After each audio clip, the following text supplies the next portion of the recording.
घोषणा करने के लिए हम सब यहाँ इकट्ठे हुए हैं।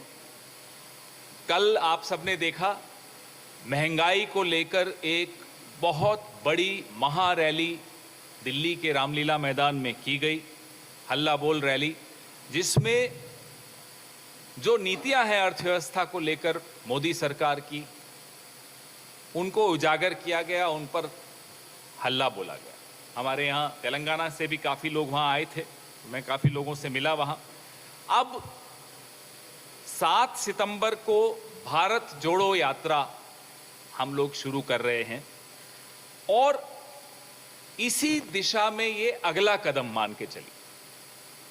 आज भारत के सामने जो प्रमुख समस्याएं हैं, उन समस्याओं के ऊपर सबको जोड़ने की आवश्यकता है, पूरे भारत को जुड़ने की आवश्यकता है और जुड़कर जब हम एक आवाज में बात करेंगे तो मोदी जी को जरूर सुनाई देगा। ये 3500 किलोमीटर 3500 किलोमीटर की यात्रा है, 150 डेज 150 दिन तक चलेगी। कन्याकुमारी से शुरू होगी और कश्मीर तक हम जाएंगे और मेरा अपना सौभाग्य है कि इस यात्रा में मैं पूरे 3500 किलोमीटर में मेरा भी नाम उसमें है। ये एक तपस्या है जो हम सबको करनी चाहिए और राहुल गांधी हमारे नेता इसका नेतृत्व कर रहे हैं। 2014 में नरेंद्र मोदी जी ने गांव, शहर, ढाणी, मोहल्ले सबको कोई न कोई सपना दिखाया। कई लोग उस सपने को देखे, गंभीरता से देखा, उनको पूरी उम्मीद थी कि जो नरेंद्र मोदी जी वादा कर रहे हैं वो जरूर पूरा करेंगे। लेकिन पिछले 8 साल में जो हालत हुई, वादा था लोगों की आय को दुगना कर देंगे, पेट्रोल डीजल की कीमत कम कर देंगे, रुपए को डॉलर के सामने मजबूत कर देंगे, गैस सिलेंडर की कीमत कम कर देंगे, काला धन वापस ले आएंगे, नौकरी देंगे। इसमें से एक भी वादा पूरा नहीं हुआ। उस आदमी ने वादा तोड़ा, सपने तोड़े, भारत को नहीं तोड़ने देंगे। भारत को जोड़ना इसलिए आवश्यक है क्योंकि जो ये सरकार ऊपर बैठी है वो हम सबका ध्यान बांटने की कोशिश करती है, हमें भाषा के नाम पर लड़वाती है, हमें धर्म के नाम पर लड़वाती है, हमें जाति के नाम पर लड़वाती है, हम किस तरह के कपड़े पहनते हैं उस नाम पर लड़वाती है, कैसा खाना खाते हैं उस पर लड़ाती है, कहाँ पूजा करनी है कहाँ पूजा नहीं करनी उस पर लड़ाई करवा देते हैं। और तो और जो स्वतंत्रता सेनानी अब हमारे बीच में नहीं रहे, उनकी आपस में मरने के बाद लड़ाई करवा देते हैं। नेहरू जी की, सरदार पटेल जी से अब लड़ाई करवा रहे हैं। आपने कभी ऐसी सरकार देखी है? भगवानों की आपस में लड़ाई करवा देते हैं। इसलिए कांग्रेस पार्टी को यह लगता है कि यह एक चुनौती का समय है, हमें अब जागना होगा, एक दूसरे को जगाना होगा और इस षड्यंत्र से इस देश को, इस समाज को बचाना होगा। हम किसी भी पार्टी के हों, किसी भी विचारधारा के हों, मायने नहीं रखता, हम सब भारत के हैं, किसी धर्म के हों, हैं भारतवासी। चीन में आज क्या हो रहा है? बॉर्डर पे 2000 वर्ग किलोमीटर के हिस्से पर चीन ने कब्जा कर लिया, गांव बसा दिए। लेकिन हमारा और आपका ध्यान कहां लगा दिया इन लोगों ने कि साहब हनुमान चालीसा होनी चाहिए या नमाज होनी चाहिए। अलग अलग मुद्दे कि कहीं मीडिया और हम और आप चीन के ऊपर सवाल नहीं पूछ लें, क्योंकि चीन के ऊपर मोदी जी को बोलने में भी घबराहट होती है। चीन का नाम तक लेना नहीं चाहते। सर्टिफिकेट दे दिया चीन को, ना कोई घुसा, ना कोई आया हुआ है, कोई है ही नहीं। झूठ, कोरा झूठ। हम सब ने वेबसाइट्स पे देखा, हम सब ने सैटेलाइट के माध्यम से देखा कैसे गांव के गांव बसाए जा रहे हैं। तो देश के भीतर, देश की सीमाओं पर, आसपास के जो हमारे पड़ोसी देश हैं उनसे हमारे संबंध, हर जगह एक बहुत बड़ी चुनौती इस देश के सामने आई हुई है। तो भारत जोड़ो का जो मुख्य उद्देश्य है वो यही है कि जो संविधान हमें हमारे बाबा साहब अंबेडकर जी और बड़े बड़े हमारे संविधान निर्माताओं ने दिया था, उस संविधान पर जो खतरे के बादल मंडरा रहे हैं, जिसमें आदिवासी हों, दलित हों, महिलाएं हों, सबके अधिकारों पर एक बहुत बड़ा सवालिया निशान लग गया है। There is the question mark on the rights of tribals, Dalits, women, minorities, everyone.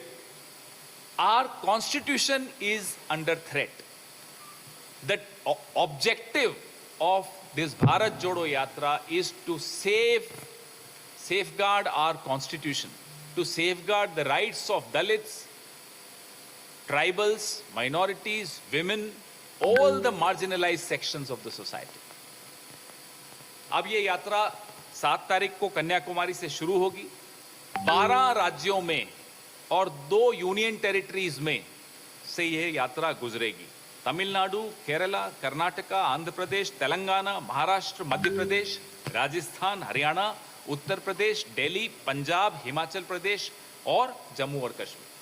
ये इस यात्रा का रूट रहेगा। हमारे बलराम नायक जी तेलंगाना के कोऑर्डिनेटर हैं, इस यात्रा के इंचार्ज हैं।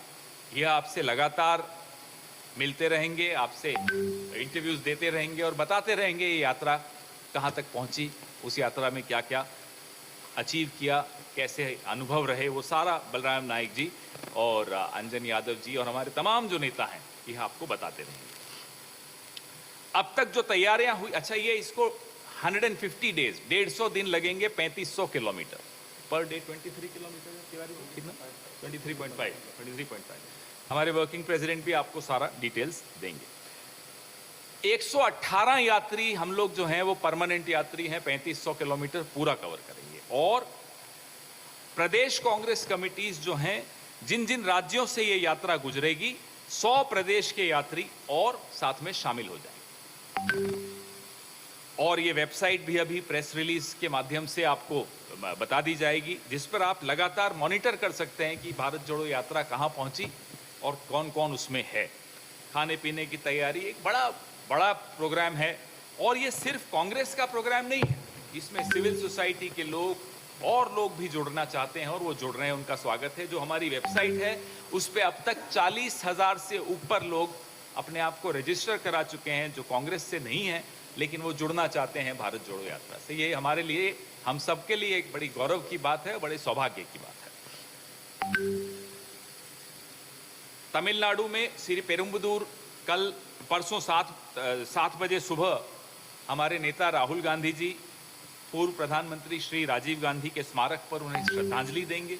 और दोपहर 3 बजे से 4 बजे के बीच तिरुवल्लुर स्मारक जो है, विवेकानंद स्मारक और कामराज स्मारक पर जाकर वो वहाँ श्रद्धांजलि देंगे।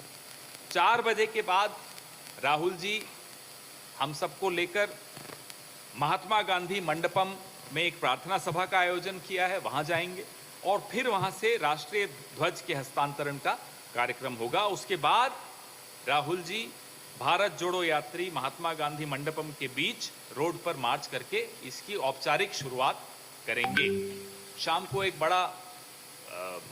बड़ी सी रैली है, जनसभा है। और 8 सितंबर को सुबह 7 बजे हम सब कन्याकुमारी के अगस्तीवरम में विवेकानंद इंस्टीट्यूट ऑफ पॉलिटेक्निक के मैदान से ये पदयात्रा प्रारंभ कर देंगे।